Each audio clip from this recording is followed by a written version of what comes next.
Hey guys, what's up everyone? Welcome to Young Titan World. I hope you guys are having a fantastic day. Today, we're gonna be talking about a particular movie. That's right, a movie. It's based on a real life story. It's based on something that happened in 2011 during the opioid crisis. It's a very inspiring movie, actually. And the title, of course, is Pain Hustlers.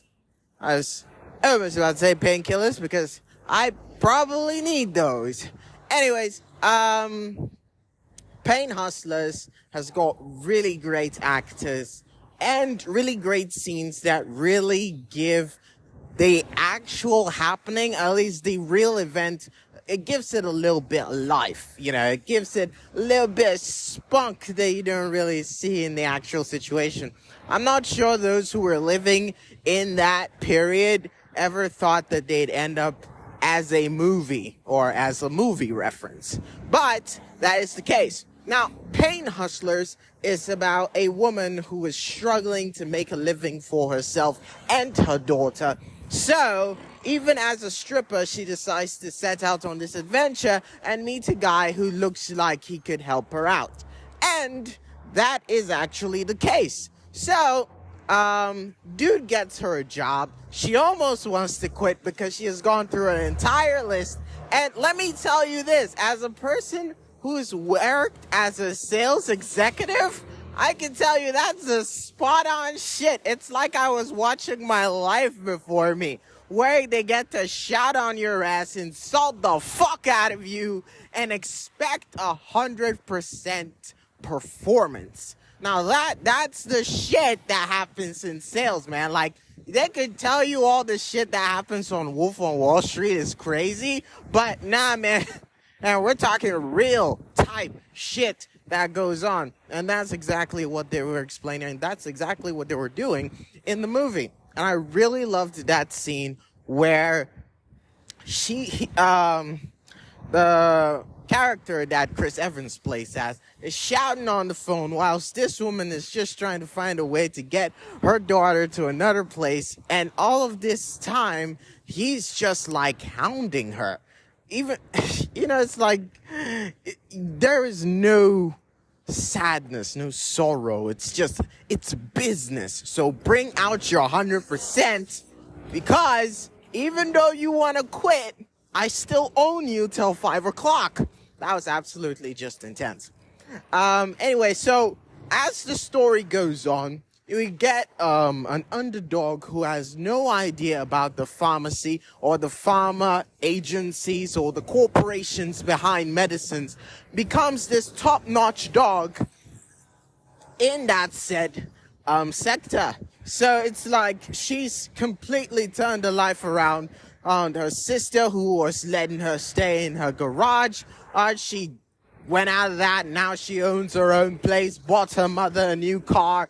But a story like this always has another edge, and she starting off as a person who was trying to help people get through cancer pains, which, full disclosure, I had no idea cancer people went through pain. I thought they just sat in bed and shaved their heads. Honestly, that might sound insensitive, but I kid you not, I had no idea that cancer patients go through pain, and even makes me feel so much worse for how they are or like what they're going through. And it's crazy too, because it's bad enough that they're weak. It's bad enough that their life has been cut short. But it's also worse that they're also in pain. But we're not going to talk about that in this video. In this episode. So, as the story goes on, the drugs that is considered to be better than their competitors is now like the talk of the town. Everyone's using it. And those are the very top. At least now that she gets to the very top, now they want her to actually send it out to not only those who are in cancer pains, but those who are suffering from slight headaches. Those little stuffs. Now they're saying, recommend Lonofen, save their lives, save the day. And it's like, pure sales fashion. It's basically, you sell, the more you sell, the more money you get. So don't give a fuck about what happens to them. But in the long run, after all the money, after all the stuff that she gets, she realizes how many people are in pain, how many people have lost loved ones because of this drug. And I don't know, I think there are lots of sides to this movie that a lot of people can relate to. And I guess the part that I hated the most, or the part that I found the most retribution, was when the guy was trying to rat her out in front of the big ass boss. It's like, I've seen you come from nothing to something. I must sabotage everything, so I will bring it to you. I mean, I feel like that's the most unrealistic side. I don't know much about the story, but what I do know is some people are afraid of getting the boots. Maybe it was because he was a billionaire, so he didn't give a rat's ass about the consequences of hiring a person who was inexperienced or had no knowledge of the job. But then again, she was the one person that saved the company. Well, as much as I expected a twist like, okay, because you don't have a PhD, you're getting kicked out, it did not happen that way. In fact, she got promoted, and it started to look like a Nigerian movie that, I seem to remember for some reason. It's just that it's only the Nigerian movies that give you the most absurd kind of twists, I was the husband the whole time, or like the poor guy who never had any money and was he was shed upon an act of kindness by a random stranger, and then all of a sudden this poor guy turns into, I'm the billionaire who owns this entire estate. And I was trying to find a successor, and I said the person was going to give me money randomly is going to be my new successor. And that's just, I don't know why my brain decided to link these two together, but that cliche was still wholesome and I still loved it. All right. Anyways, Pain Hustlers has a lot. The drama is just intense, and trying to always reenact real life events is something that I really admire actors for. Not only the fact that they're able to embody the characters that they are playing, but also the fact that they understand the role that they're playing. The situation that they're reenacting again, they understand it, and they're giving it to us in fresh detail. And I don't know their process. Honestly, I probably would be able to mention the main protagonist of this movie if she was in any Marvel movie. I'm telling you, I could name every single character or every single actor that's in the Marvel universe. And I'm not saying that because Chris Evans is in this one. I'm telling you, it's like it's a cult now. Basically, it's there and it's in my mind forever and ever and ever. But as I've said before, it's all Pain Hustlers is really an amazing movie, and if you find the time to actually watch it, you know what I'm talking about.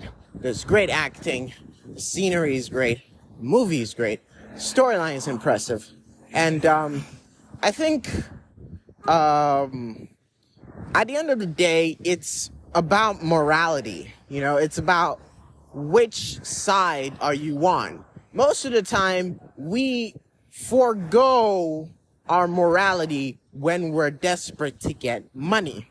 That big boss who went insanely paranoid in the end, he said something that really, it was so cynical, but it kind of made sense. That at your most desperate point, you would do literally anything to get yourself. That creative fire will be churned if you are in a desperate situation. And that can forego morality. just as he just forsook morality in that moment. He just like, I mean, your daughter dies, you make us $1 billion. That's what I'm thinking about. I'm not thinking about your love for your daughter, which was crazy, and that was heartless and inhumane. But he was on something. He was onto something in an incredibly evil way. He was onto something. But yeah, I learned a lot from it. I would probably have to do my own little research as to how all of it unraveled, or all of it came to be. But I know this, as much as we would love to have all the money in the world, the money wouldn't solve all the problems in the world. It might get you over some, but not everything. And at the end of the day, being good, sometimes, I'm probably of the same logic that money can forego morality, but that's not the case, okay? Every time, morality beats riches, okay? So maybe you're trying your hardest to make it out of this insane world where they tell you it's the Matrix, where they tell you that the media is manipulating information. Whether you want to get out of it or you want to control it too, it still depends on what kind of person you are. The two sides of the coin, those who throw morality away and those who hold on to it and make it their freaking lives. And I don't know, maybe it's up to you to decide. I'm just saying, if you're going for the morality, do not expect things are going to go smoothly for you.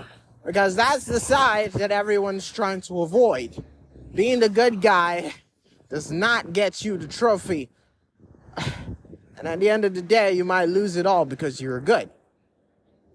But that's the world that we live in. So, take care of yourselves. Wow. I really do miss her. Take care of yourselves, and I hope you have a fantastic day. Until next time, hope you guys keep it real. Take care of yourselves, take care of your family, and be conscious of what you are and what you aim to achieve in this world. It's better you do that than just mindlessly walk this earth and assume that things are going to work out. It's better to have a plan that goes astray than not to have a plan at all and just accept whatever comes. All right. Thank you so much for listening. Please like and subscribe onto the Spotify as it helps the channel. Or you can go check out my Twitch stream, which is TFT Young Titan World. There's a link. There's a link in my description. Or you can go to the YouTube channel, which is Young Titan World. And I hope to catch you guys. I'll be making more content, more stuff just for your entertainment, as I am the god of entertainment. I hope you guys have a fantastic day. Once again, Young Titan out. Thank you for listening.